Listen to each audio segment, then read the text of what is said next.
We step into the world of big dreams, big moves, and big money. It's the Big Cheese Miami Recruiting and NIL Report with Manny Navarro. After 40 years, the Big Cheese remains dedicated to serving the finest Italian dinners, pizza, pasta, subs, and salads. All of their pasta is imported from Italy and cooked fresh every day. Visit BigCheeseMiami.com. Now, let's find out who's the Big Cheese the Miami Hurricanes are working on with insider Manny Navarro. All right. Manny, before we start here, I got to take a shot at Justin here on the chat board. He goes, Aaron Rodgers has said he'd play for $10 million a year. Guys will cut deals. Justin, who's lining up for Aaron Rodgers? It's like, and that's it. Nobody wants the guy. Okay? He better play for $10 million because they're not going to pay him 30 or 40 anywhere. The terrible example, my brother. It's not what I was talking about, but appreciate it. Thanks for listening. Anyway, Manny, how you doing, my brother? How you feeling? You feeling good? Feeling good, oh. Just got back from New York City. I was up there for some meetings with the people at The Athletic and just doing well. Yourself? Excellent, man. Can't complain. Just I can't wait for this season because I'm intrigued, because it's interesting. Well, we just talk about the Dolphins now. Right. Okay. And this, I hope, does not happen here, but this could be the case. Okay, here we go. Mike McDaniel takes over, offensive mind. People get excited. You start signing guys. Everybody gets excited. That first year, the offense blows up. Whoa, wow. So hype creates. People start to buy into it because it's only the first year. And then you start to see what the real substance is, and there isn't a lot of substance in year 2 and then in year 3. And now going into this other year, now people aren't buying into it. They want out. They don't want to be a part of it. They don't believe in the guy. I mean, the stories that I'm being told is hilarious in that building. But anyway, so when Mario, okay, you started off rough because of everything that you inherited and everything. Now you're building the momentum up. Now you got the Cam Ward pickup, and now you got the other quarterback, and you got some big guys. You just got the big offensive tackle. You're making an impact. Manny Cristobal, Mario Cristobal Manny, has to make a huge impact in the next year or two with all this talent. If he continues to fail and not get to the ACC championship game and not be in the playoffs and not make a run in the playoffs, any of those kind of things, and you're spending all that NIL and you're getting all those commitments, all of a sudden that shit is going to dry out. No matter how much money you have, you'll end up overpaying for NIL guys that probably aren't really even worth that. The really good ones will still end up going to the schools that they're going to get paid just like here, except they're going to win. So it's very important that Mario does not flounder and flop like he did last year, because he is now getting the elite talent. He better get the elite results.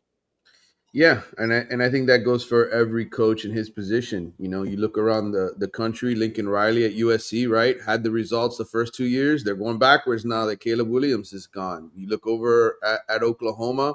And no success with Caleb Williams. Right. No success. Didn't win anything big. You look at Oklahoma, same situation with Brett Venables, came in around the same time as Mario, same class. Brian Kelly at LSU, just not getting to the point where you're getting over the top. And so what happens is those messages to the players become hollow unless you win, unless you have something to prove and proof of concept. And so the good thing for Mario is that it's been a progression upwards to this point, right? I mean, 5-7.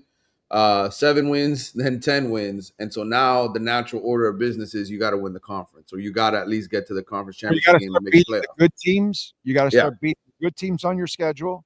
Yeah. Okay. You got to start getting the real bowl games and winning them.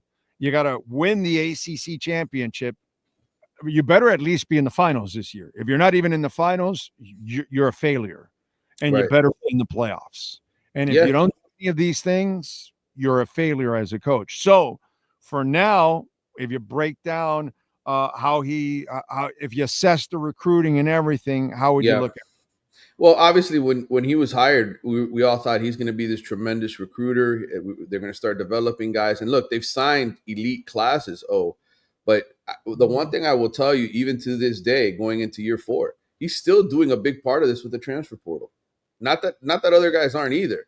But you look at the Oregons of the world, you look at the Georgias of the world, they don't have to rely on the transfer portal as much as Miami has to this point. And I think you again, I just looked this up the other day. The 2023 recruiting class, the one that brought in Francis Mauinoa and Ruben Bain, that was an elite recruiting class. Only half of those kids are still at Miami. 13 out of the 26 that they signed out of high school.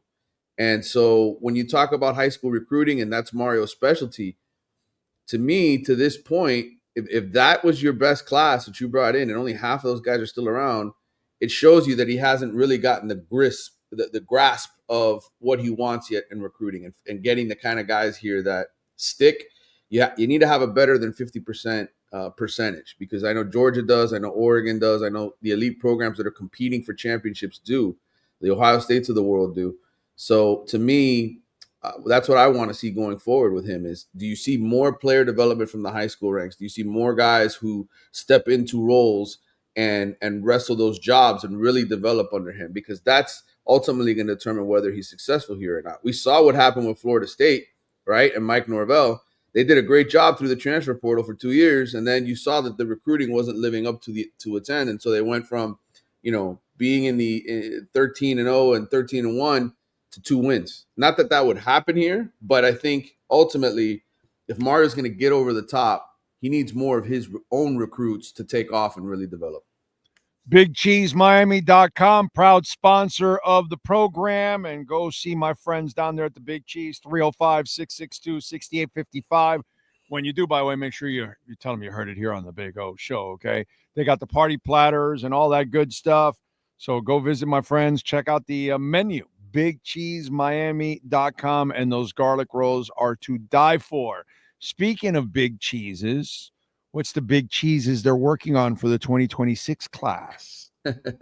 Yeah, the official visit schedule really launches next week.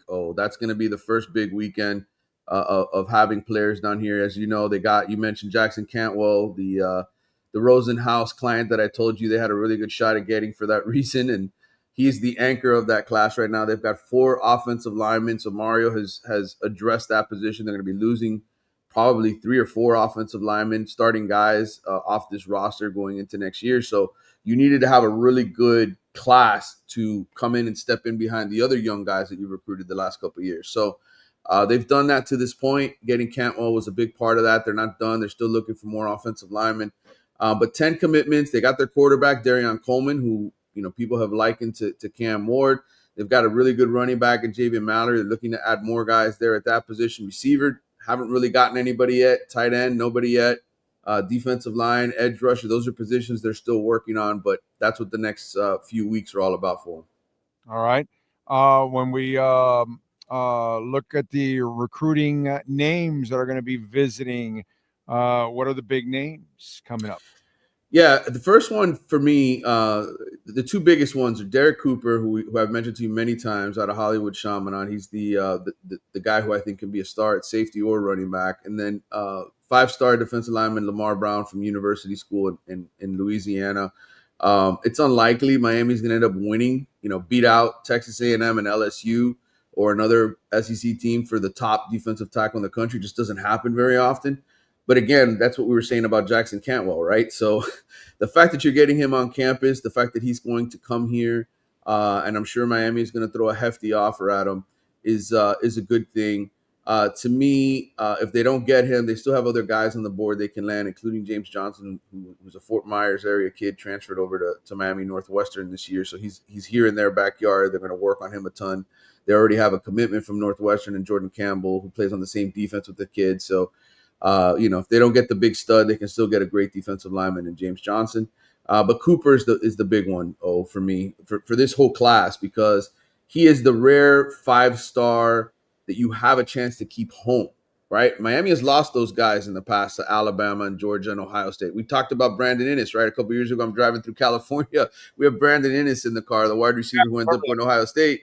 And, you know, he talked about how much he loved Miami. Jeremiah Smith, same thing. He talked about how much he loved Miami, but the best of the best end up leaving town. So Cooper is one of those elite guys. And, you know, look, there's 7 other schools that are chasing after him. Gabby Urrutia from 247 Sports predicted in March Miami's going to end up getting Cooper. But look, he's going to Alabama. He's going to Georgia. He's going to Florida State, Penn State, Ohio State. Texas is after him. There's so many really good schools that, to me, even though – got to win.